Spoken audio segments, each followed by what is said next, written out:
அன்பானவர்களே, உங்கள் எல்லோருக்கும் முதற்கண் என்னுடைய வணக்கத்தை தெரிவித்துக் கொள்கிறேன். இந்த அரங்கம் தொடக்கம் முதலே உணர்ச்சிகரமான ஒரு அரங்கமாக மாறிவிட்டது. நாம் எல்லோரும் அறிவோம். இசையால் இந்த அரங்கம் தொடங்கி நம்முடைய மனங்களை எல்லாம் நெகிழ வைத்துக் கொண்டிருந்த போது நமக்கு ஒரு இன்ப அதிர்ச்சியை நம்முடைய மாண்பமை நீதிபதி அவர்கள் நமக்கு தந்தார்கள். நம்முடைய நீதிபதி அவர்கள் பொதுவாக நீதிபதிகள் அந்த நீதிமன்ற வளாகத்திற்கு உள்ளேயே மட்டும்தான் அவருடைய பெயரும் புகழும் இருந்து கொண்டிருக்கும். ஆனால் இன்றைக்கு நம்முடைய இருக்கக்கூடிய நம்முடைய மதிப்புக்குரிய மாண்பமை நீதிபதி அவர்கள் ஆனந்த வெங்கடேஷ் அவர்கள் இன்றைக்கு தமிழகம் அறிந்த ஒரு ஆளுமையாக இருக்கிறார். காரணம், அவருடைய அந்த நீதிபதி என்று சொல்லக்கூடிய அந்த இருக்கையை அவர் பயன்படுத்துகின்ற விதம் என்று நினைக்கிறேன். அந்த இருக்கைக்கு ஒரு மதிப்பை மரியாதையை உருவாக்குகிறார். அதனுடைய ஒரு வெளிப்பாடு தான் இங்கே அவர் பாடியதும் கூட என்று நினைக்கிறேன். தன்னுடைய ஆளுமையில் தனக்குள்ளே அவர் பேசினார். நான் பாடுவதில் குற்றம் இருந்தால் ஒரு மணலை பாடியதாக எடுத்துக்கொள்ளுங்கள் என்று சொன்னார். ஆனால் என்ன தெரிகிறது என்று சொன்னால், இந்த வயதிலும் அவருக்குள்ளே ஒரு மலரை உயிரோடு இருக்கிறது என்றுதான் அர்த்தம். அந்த மலரையினுடைய வெளிப்பாடை தான் அவர் பாடுகின்ற போதும் நாம் பார்த்தோம். அந்த மலரை வெறும் மலரை என்பதையும் புரிந்து கொண்டோம். பாடுகின்ற போதே அங்கே இசையிலே ஏதோ தகராறு இருக்கிறது என்று சொல்லி வந்தார். எனவே மலரை மிக அருமையான ஒரு மலரையாக இருந்தது. அவர் இந்த சிறுகதை நூலை இங்கே வெளியிட்டிருக்கிறார். அதே போல நம்முடைய சிறுகதை நூலை முதல் பிரதியை பெற்ற நம்முடைய நீதிபதி விமலா அம்மா அவர்களை நான் சோஃபர் கூட்டங்களில் பார்த்திருக்கிறேன். மிக அருமையாக தன்னுடைய கருத்துக்களை கச்சிதமாக வைக்கக்கூடிய ஆற்றலும், மிக தெளிவாக கேள்விகள் வருகின்ற போது அதனை எடுத்து பேசுகின்ற ஆற்றலையும் நான் நேரடியாக பார்த்திருக்கிறேன். 2 நீதிபதிகள் இந்த நிகழ்ச்சியிலே முக்கிய விருந்தினர்களாக கலந்து கொண்டு சிறப்பித்திருக்கிறார்கள். இங்கே அமர்ந்திருக்கக்கூடிய தோழமைகள் ஆளுமைகளிலும் கூட பெரும்பாலும் எல்லோருமே நம்முடைய நீதித்துறையை சார்ந்தவர்கள், வழக்கறிஞர்களாக இருக்கிறீர்கள் என்று நினைக்கிறேன். ஆனால் இந்த இடத்திலே நம்முடைய தம்பி அருணாச்சலத்தை பற்றி இந்த மேடையிலே கொடுக்கின்ற போது advocate, arbitrator, mediator and trainer என்ற 4 சொற்களை நாம் பயன்படுத்தி இருக்கிறோம். ஆனால் தம்பி அருணாச்சலத்திற்கு வேறும் பல பரிமாணங்கள் இருக்கின்றன. இந்த அரங்கிலே இருக்கக்கூடிய எல்லோருக்கும் இருக்கக்கூடிய வாய்ப்பை விட எனக்கு ஒரு சிறிய வாய்ப்பு அதிகம் உண்டு. இந்த அருணாச்சலத்தை நிக்கர் போட்ட பிராயத்திலிருந்து பார்த்து வருகின்றவன், 1977 பார்த்து கொண்டு வருகிறவன். அன்றைக்கு எனக்கு தம்பியாக வந்தவன் இன்றைக்கும் என்னுடைய தம்பிகளோடு ஒருவனாக இருந்து கொண்டிருக்கிறார். ஒரு குக்கிராமத்தில் பிறந்தவன். மகாத்மா காந்தி சொல்லுவாரே, இந்தியாவுடைய ஆன்மா கிராமங்களில் வாழ்கிறது என்று சொல்லுவாரே, அப்படிப்பட்ட ஒரு குக்கிராமம். இந்தியாவில் இருக்கக்கூடிய 6 லட்சம் கிராமங்களில் ஒன்றான கார்வாரை என்று சொல்லக்கூடிய கிராமம். யாருக்கும் தெரியாது, ஒரு குக்கிராமம். கன்னியாகுமரி மாவட்டத்திலும் கூட எல்லோருக்கும் தெரியாது கார்வாரை என்ற ஒரு கிராமம் இருக்கிறது, தெரியாது. அப்படிப்பட்ட ஒரு குக்கிராமம்.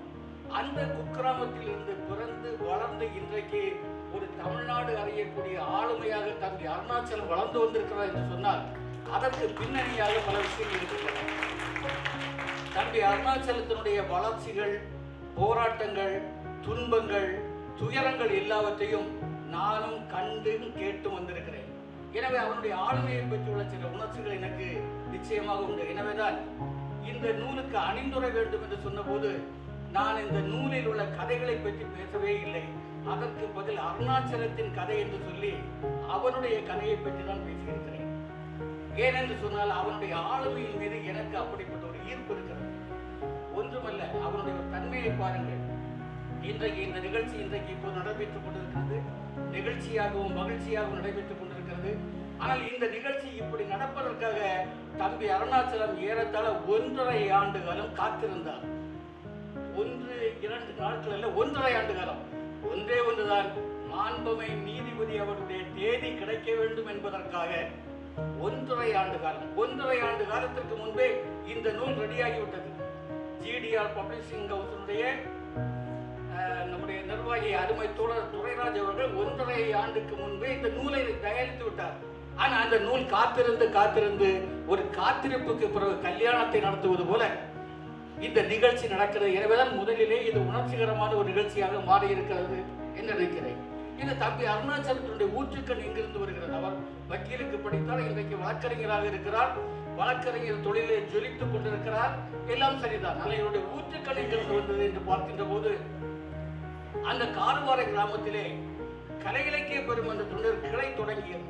அந்த கலை இலக்கிய பெருமன்றத்தினுடைய கிளையில் உருவானவர் தான் இந்த அருணாச்சலம். எனவேதான் அவருடைய ஆளுமையில் இங்கே போட்டிருக்கக்கூடிய இந்த பரிமாணங்கள் மட்டுமல்லாமல் ஒரு அற்புதமான பாடகனாக இருக்கிறார், அருமையான ஒரு நட்சத்திர பேச்சாளர், அதே போல தத்ரூபமான ஒரு நடிகரும் கூட. அருணாச்சலம் ஒரு நடிகரும் கூட, ஒரு சினிமாவிலே நடித்திருக்கிறார். அதுல இங்க இருக்கக்கூடிய நம்முடைய அன்பு மகள் உத்சவதி இருக்கிறாரே, அவரும் நம்முடைய தம்பி அருணாச்சலமும் நிறைய நாடகங்களை நடத்தி இருக்கிறார்கள். எனவே பலவிதமான தன்மைகள் மட்டுமல்லாமல் இன்றைக்கு சிறுகதை ஆசிரியர் என்று சொல்லலாம். மட்டுமல்லாமல் இன்றைக்கு அண்மை காலமாக தம்பி அருணாச்சலத்திடம் உருவாகி வந்திருக்கக்கூடிய ஒரு அற்புதமான ஒரு பரிமாணம் என்பது ஒரு தத்துவ சிந்தனையாளராகவும் உருவாகி இருக்கிறார்.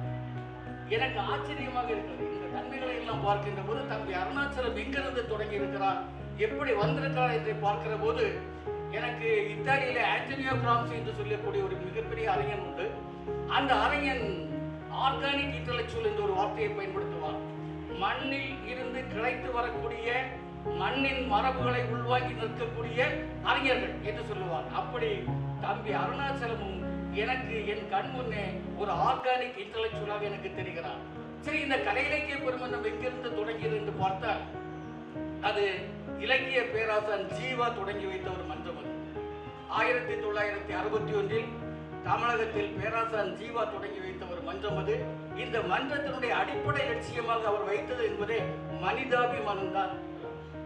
கவி சக்கரவர்த்தி கம்பனுடைய காவியத்தில் மானுடம் வென்றதம்மா என்று பாடுவானே, அந்த மானுடம் வென்றதம்மா என்பதை தான் ஜாதியை மீறி, மதத்தை மீறி, இனத்தை மீறி, மொழியை மீறி மனிதன் மனிதன் என்று மட்டுமே சொல்லக்கூடிய ஒரு லட்சியத்தை பேராசான் ஜீவா தன்னுடைய வாழ்க்கையில் கொண்டிருந்தார். அவர் சமதர்ம கட்சியில் இருக்கிறார் என்றாலும் கூட அவருடைய வாழ்க்கை என்பது முழுக்க முழுக்க மனிதனுக்காக, மனிதனுடைய தர்மத்திற்காக அவர் வாழ்ந்தார் என்பது நன்றாக தெரியும். எனவேதான் ஜீவா அவர்கள் எல்லா கட்சிக்காரர்களும் பாராட்டக்கூடிய, போற்றக்கூடிய தலைவராக இருந்தார்.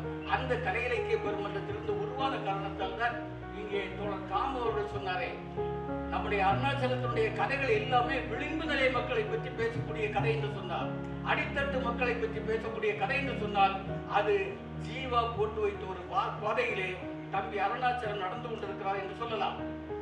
இதிலே நம்முடைய தம்பி அருணாச்சலத்தினுடைய ஒரு தன்மை என்பது காத்திருப்போடு இதை நடக்கின்ற போது அவருக்கு நன்றாக தெரியும், பொறுத்தார் பூமி ஆழ்வார் என்பதை புரிந்து கொண்டுதான் இந்த நிகழ்ச்சி இன்றைக்கு இப்படி நடைபெற்றுக் கொண்டிருக்கிறது. இப்படி பன்முகத்திறமை உயர்ந்த நம்முடைய அருணாச்சலத்தினுடைய படைப்புகள் அல்லது படைப்பினுடைய தன்மைகள் எல்லாவற்றிலுமே நான் பார்ப்பது என்பது அதிலே வெளிப்படக்கூடிய ஒரு நேர்மை என்று சொல்லுவேன். படைக்கின்ற போது ஒரு நேர்மை இருக்க வேண்டும்.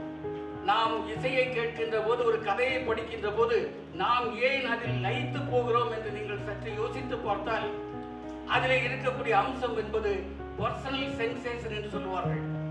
சினிமா பார்த்து கொண்டிருக்கின்ற போது நாம் ஏன் நம்முடைய கண்களில் கண்ணீர் வழிகிறது, சில காட்சிகளை பார்க்கிற போது நாமும் அதில் லயித்து போகிறோம். என்னவென்றால் அந்த கதாபாத்திரங்களோடு நாம் ஒன்றி போகிறோம்.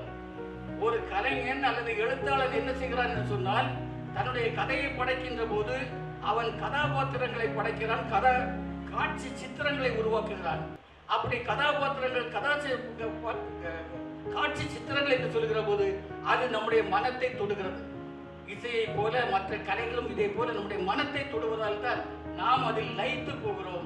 அந்த லயித்து போகக்கூடிய ஒரு அம்சத்தை நம்முடைய தம்பி அருணாச்சலம் மிகச் சிறப்பாகவே இதில் செய்திருக்கிறார். இங்கு இந்த மேடையில இன்னொரு விஷயத்தை நான் சொல்ல வேண்டும். ஒன்று, நம்முடைய கவிஞர் காமு, அவர் நீண்ட காலமாக கலை இலக்கிய பெருமன்றத்தில் செயல்பட்டுக் கொண்டிருக்கக்கூடியவர். கோவை மாவட்ட கலை இலக்கிய பெருமன்றத்தினுடைய துணைத் தலைவராக இருக்கக்கூடியவர். அங்கே அர்த்தத்திலே இருக்கக்கூடிய அருமை தோழர் டி.எம். மூர்த்தி அவர்கள் ஜனசக்தி என்று சொல்லக்கூடிய பத்திரிகையினுடைய ஆசிரியராக இன்றைக்கு இருக்கிறார். இந்த ஜனசக்தி என்ற பத்திரிகை என்பது 1938 பேராசன் ஜீவா அவர்கள் தொடங்கி வைத்த ஒரு அரசியல் பத்திரிகை. அன்றைக்கும் இன்றைக்கும் மக்களுக்காக குரல் எழுப்பக்கூடிய பத்திரிகை. ஜீவா பலவிதமான விஷயங்களை இந்த மண்ணிலே உருவாக்கி விட்டு போனார். தாமரை என்ற ஒரு இலக்கிய பத்திரிகை உருவாக்கினார். அந்த ஜனசக்தி பத்திரிகையினுடைய ஆசிரியராக இருக்கக்கூடியவர் மட்டுமல்ல, இந்திய தொழிற்சங்க காங்கிரசினுடைய அகில இந்திய தலைவர்கள் ஒருவராக இருக்கக்கூடியவர் அவர். அதே போல தம்பி விக்னேஷ் ஒரு கலைஞன், மிகப்பெரிய கலைஞனாக வளர்ந்து கொண்டிருக்கிறார். தம்பி அருணாச்சலத்தினுடைய மருமகன் மட்டுமல்ல, இந்த மருமகன் அருணாச்சலத்தினுடைய மகள் சூர்யா, அவள் ஒரு மிகச்சிறந்த கவிஞரிலும் அவள் எப்படிப்பட்ட கவிஞர், ஆங்கிலத்தில் கவிதை எழுதக்கூடிய கவிஞர். அவள் அற்புதமான கவிதை எழுதக்கூடிய ஆற்றல். இப்படி பார்க்கின்ற போது எனக்கு இந்த அரங்கத்திலே இருக்கக்கூடிய தன்மை என்பது இந்த நம்முடைய அருணாச்சலத்தினுடைய வாழ்க்கையிலே இந்த நிகழ்வு, இன்றைய இந்த மேடை, இந்த அரங்கம் ஒரு திருப்பு முனையாக அமையும் என்று நான் நிச்சயமாக நம்புகிறேன். ஏன்னா அப்படிப்பட்ட ஒரு ஆற்றல் படைத்ததாக நம்முடைய தம்பி அருணாச்சலம் இருக்கிறார். அவருடைய கதைகளை நீங்கள் படித்து பாருங்கள். 7-8 கதைகள் இருக்கின்றன. கதைகளை பற்றி நம்முடைய தோழர் காமவும் பேசினார். நான் ஒரே ஒரு கதையை பற்றி ஒரு வார்த்தை 2 வார்த்தை பேசிவிட்டு முடிக்க விரும்புகிறேன். கீழ்பாதி மேல்பாதி என்ற ஒரு கதை. அவர் எப்படி ஒரு கருவை எடுத்து எப்படி எழுதுகிறார் என்பதை சொல்லுவதற்காக ஒரு உதாரணத்திற்கு மட்டும் ஒன்றை சொல்லுகிறேன். அந்த கீழ்பாதி மேல்பாதி என்பது உங்களுக்கு எந்த விதமான கற்பனை வேண்டுமானாலும் கொடுக்கலாம். அந்த தலைப்பை வைத்துக் கொண்டு விஷயம் என்னவென்று சொன்னால், ஒரு குடியிருப்பு பகுதியிலே ரோடு என்பது குண்டும் குழியுமாக கிடக்கிறது. 4-5 ஆண்டுகளாக குண்டும் குழியுமாக இருக்கிறது. எத்தனையோ மனுக்கள் கொடுக்கப்பட்டு விட்டன. ஆனால் எந்த மனுக்களும் செல்லுபடியாகவில்லை. அப்படி இருக்கவே திருப்பி ஒரு மனு கொடுக்க வேண்டும். குறிப்பாக அந்த பகுதியில் இருக்கக்கூடிய எம்எல்ஏ அந்த பகுதிக்கு வருகிறார். எனவே அவருக்கு ஒரு மனுவை கொடுக்க வேண்டும் என்று சொல்லி ஒரு வழக்கறிஞரை இன்னொரு நண்பர் அணுகுகிறார். அந்த வழக்கறிஞர் சிறப்பான மனுக்களை தயாரிக்கக்கூடியவர் என்பதற்காக அவரை அணுகி, நீங்கள் தான் இந்த மனுவை கொடுக்க வேண்டும் என்று சொல்லி மறுநாள் காலையிலே அவர்கள் எல்லோரும் சந்திக்கிறார்கள். அந்த குடியிருப்பு சங்கத்தை சார்ந்த தோழர்களும் அதே போல இந்த வழக்கறிஞரும் போகிறார்.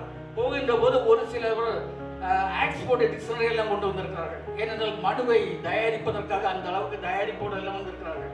ஆனால் இந்த வழக்கறிஞர் மிகச்சிறந்த வழக்கறிஞர், நம்முடைய அருணாச்சலத்தை போல இதை எடுத்துக்கொள்ளுங்கள். மிகச்சிறந்த வழக்கறிஞர், ஆங்கிலத்திலும் தமிழிலும் புலமை வாய்ந்தவர். எனவே சிறப்பாக பேசிக் கொண்டிருக்கிறார்கள்.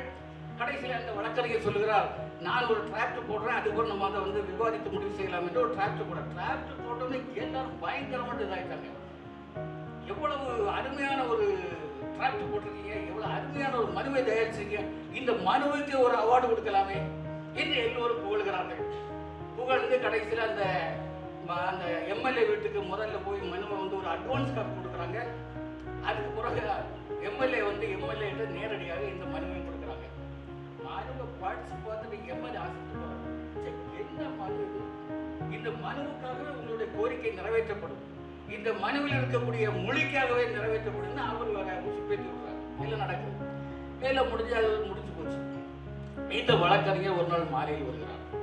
வரும்போது வரக்கூடிய வழியிலே கடலை பொட்டலங்கள் ஒருவர் விற்று கொண்டிருக்கிறார். 2 பொட்டலங்கள் வாங்குகிறார். ஒரு பொட்டலம் தனக்கும், இன்னொரு பொட்டலம் தன்னுடைய மனைவிக்கும். தனக்கு வாங்கிய அந்த பொட்டலத்தை விரித்து அவர் கடலையை தின்று கொண்டிருக்கிற போதே அதிலே ஒரு வார்த்தை வருகிறது, ஆண்டனமிஸ் என்ற ஒரு வார்த்தை வருகிறது. அந்த வார்த்தையை படித்தவொடனே இவருக்கு ஒரு கலக்கம் வருது. இப்படி ஒரு வார்த்தை வருகிறது, பரவாயில்ல என்ன திருப்பி மனைவி இவருடைய அந்த சிந்தி போகுது. அந்த பொட்டலம் திருப்பி மனைவிக்கு வாங்கியிருந்த அந்த பொட்டலத்தை பிரித்து அதில் உள்ள கடலையும் திங்கிறாரு. தின்னு வரும்போது கடைசியில் அதை படிக்கிறாரு. படித்து வரும்போது அந்த பகுதியில் என்ன இருக்குன்னா, இவர் கொடுத்த மனுவனுடைய 4வது பக்கம் இருக்கிறது. 4வது பக்கம் இருக்கிறது. அப்போ அந்த மேல்பாதி என்னன்னா, இவர் முதல்ல தின்னார இவருக்கு வாங்கித்த அந்த பொட்டலத்தினுடைய பகுதி ஒரு பகுதி, இது 4வது பக்கத்தில் இருக்கு. ஆக இந்த இவர் கடலை வாங்கினாரே அதற்கு ஒரு 1 கிலோமீட்டருக்கு அப்புறம் தான் யாருடைய வீடு இருக்கிறது, அந்த மிகப்பெரிய அந்த எம்எல்ஏனுடைய வீடு இருக்கிறது. இது ஒரு வகையில இந்தியாவுடைய யதார்த்தத்தை தத்ரூபமாக காட்டக்கூடிய ஒன்றாக இருக்கும். ஏனென்றால் நம்முடைய காந்தி ஒரு வார்த்தை சொல்லியிருக்கிறார், கடைசி மனிதனுடைய கண்ணீரை துடைப்பதுதான் என்னுடைய நோக்கம் என்று காந்தி சொல்லுவார். காந்தியினுடைய வார்த்தைகளை அவ்வளவு எளிதாக எடுக்க முடியாது. இந்தியாவினுடைய ஆன்மா கிராமங்களில் வாழ்கிறது என்று சொல்லுகிற போதும் இந்த நாட்டிலே இந்த உலகத்திலே கடைசி மனிதனுடைய அந்த கண்ணீரை துடைக்க வேண்டும் என்று சொல்லுகிற போது அதனால்தான் காந்தியை நாம் மகாத்மா என்று கொண்டாடுகிறோம். அப்படிப்பட்ட ஒரு மகாத்மா காந்தி. எனவே நாம் இந்த மாதிரிப்பட்ட விஷயங்கள் அதில் குறிப்பாக இவர் இந்த வழக்கறிஞர் திருப்பி அந்த கடலை பொட்டலத்தை வாங்கி அதை பற்றி மட்டுமே 2 பக்கம் எழுதியிருக்கிறார். ஒரு பக்கம் ஒரு பத்தியில் எழுதிவிட்டு போகலாம். ஆனால் நம்முடைய அருணாச்சலத்தினுடைய கற்பனை வளம், அருணாச்சலத்தினுடைய அந்த மன வளம் என்பது அதை பற்றி மட்டுமே 2.5 பக்கம் எழுதியிருக்கிறார் என்று சொன்னால் தமிழுக்கு ஒரு மிகச்சிறந்த எழுத்தாளர் கிடைத்திருக்கிறார் என்று நான் சொல்லுவேன். அப்படிப்பட்ட ஒரு எழுத்தாளருக்கு வாய்ப்பாக இந்த அவையை நான் சொல்ல வேண்டும். நான் தொடக்கத்திலிருந்தே பார்த்து கொண்டிருக்கிறேன். இந்த அவையில் கலந்து கொண்டிருக்கக்கூடிய எல்லோருமே, மேடையில் உள்ளவர் மட்டுமல்ல, இந்த அவையில் இருக்கக்கூடிய எல்லோருமே மிக உன்னிப்பாக இந்த நிகழ்வை பார்த்து கொண்டிருக்கிறார்கள். அதனுடைய வெளிப்பாடு என்பது தம்பி அருணாச்சலத்தின் மீது நீங்கள் வைத்திருக்கக்கூடிய மதிப்பு, மரியாதை, அன்பு என்று கருதுகிறேன். காரணம், தம்பி அருணாச்சலம் திறமையாளர் மட்டுமல்ல, தம்பி அருணாச்சலம் ஒரு நல்ல ஒரு மனிதன். தன்னுடைய அன்றாட வாழ்க்கையில் அந்த மனிதாபிமானத்தை, மானுடத்தை கடைபிடிக்கக்கூடிய ஒரு அருமையான தம்பி. அந்த வகையில எல்லா வகையிலும் சிறப்பான ஒரு தம்பி. இந்த நிகழ்ச்சியை, இப்படிப்பட்ட ஒரு நிகழ்ச்சியை இன்றைக்கு ஒரு ஒரு மிகப்பெரிய தன்மையோடு, ஏனென்றால் இந்த நிகழ்ச்சி என்பது ஒன்றுமல்ல, நம்முடைய மாண்புமை நீதிபதி அவர்கள் வந்து பாட்டு பாடினாரே, அப்பவுமே இந்த நிகழ்ச்சி என்பது ஒரு வரலாற்று நிகழ்ச்சியாக மாறிவிட்டது. வந்திருந்து புத்தகத்தை மட்டும் வெளியிட்டு போனால் பரவாயில்லை, ஆனால் வந்திருந்து பாடியது மட்டும் இல்லை, அவர் பாடகராக மட்டுமல்ல, நல்ல நடிகராகவும் இருந்தார், பார்த்திருப்பீர்கள். எனவே இந்த நிகழ்ச்சியே ஒரு வரலாற்று செய்தியாக மாறிவிட்ட நிலையில் உண்மையிலேயே மிகுந்த மகிழ்ச்சி. நான் நாஞ்சில் நாட்டிலிருந்து வந்திருக்கிறேன். ஜீவா பிறந்த நாஞ்சில் நாட்டை சார்ந்தவர் நான். எனவே அங்கிருந்து இன்றைக்கு இந்த நிகழ்ச்சியிலே பங்கெடுத்து தம்பி அருணாச்சலத்தை பற்றி 2 வார்த்தைகள் பேசுவதற்கான கிடைத்த வாய்ப்பு என்பது என்னுடைய வாழ்க்கையில் கிடைத்த மிகப்பெரிய பேராக நான் நினைக்கிறேன். ஏனென்றால் கம்பன் பாடியது போல மானுடம் வென்றதம்மா என்று கம்பன் பாடினான். என்னுடைய மண்ணில் குமரி மாவட்டத்திலிருந்து இன்னொரு மகான் தோன்றினான், வைகுண்டசாமி என்று அவனுக்கு ஒரு பெயர். வைகுண்டசாமி என்பது இந்த நாராயணகுரு அல்லது உங்களுக்கு வள்ளலார் இவர்களுக்கெல்லாம் முன்னாடி வாழ்ந்த ஒரு மிகப்பெரிய மகான். அவர் அகில திரட்டு என்று எழுதியிருக்கிறார். அவை எல்லாவற்றிலும் மிகப்பெரிய ஒரு காவியம் போல இருக்கும் அந்த அகில திரட்டு. அதே ஒரு வார்த்தை, அந்த ஒரு வார்த்தையை நான் என்னுடைய வாழ்க்கையில் ஒரு முத்திரை வாக்காக நான் எப்போதுமே எடுப்பேன். என்று சொன்னால், இந்த நாட்டை தர்ம பூமி என்று சொல்லுவார்கள். இந்த நாட்டில் தர்மம் தான் இந்த நாட்டினுடைய தலை சிறந்தது என்று சொல்லுவார்கள். ஆனால் வைகுண்டசாமி சொன்னார், தாழ கிடப்பாரை தற்காப்பதே தர்மம் என்று ஒரு வார்த்தை சொல்லியிருக்கிறார். தாழ கிடப்பாரை தற்காப்பதே தர்மம். இந்த வார்த்தைக்கு சமமாக, இந்த வார்த்தையிலே இருக்கக்கூடிய கவித்துவத்துக்கு சமமாக இன்னொரு வார்த்தையை என்னால் பார்க்க முடியவில்லை. ஏனென்றால் மானுடம் வென்றதம்மா என்று சொல்வது எதிர்காலத்தில் வெற்றி பெறக்கூடிய ஒரு லட்சியமாக இருக்கலாம், ஒரு கண்ணோட்டமாக இருக்கலாம். இன்றைக்கு என்ன செய்வது? தாழ கிடப்பாரை தற்காப்பதே தர்மம். நாம் எல்லோரும் பணியாற்றுகிறோம், செயல்படுகிறோம். இந்த நாட்டில் உள்ள நீதி பரிபாலனத்தை செய்யக்கூடிய மிகப்பெரிய பொறுப்பை ஏற்றிருக்கக்கூடிய வழக்கறிஞர்களும் நீதிபதிகளும் கலந்திருக்கக்கூடிய இந்த அவையிலே நான் அந்த வைகுண்டசாமியினுடைய வார்த்தையை, தாழ கிடப்பாரை தற்காப்பதே தர்மம் என்ற வார்த்தையை சொல்லி முடிக்க விரும்புகிறேன். உங்கள் எல்லோருக்கும் வணக்கங்கள், நன்றிகள், வாழ்த்துக்கள்.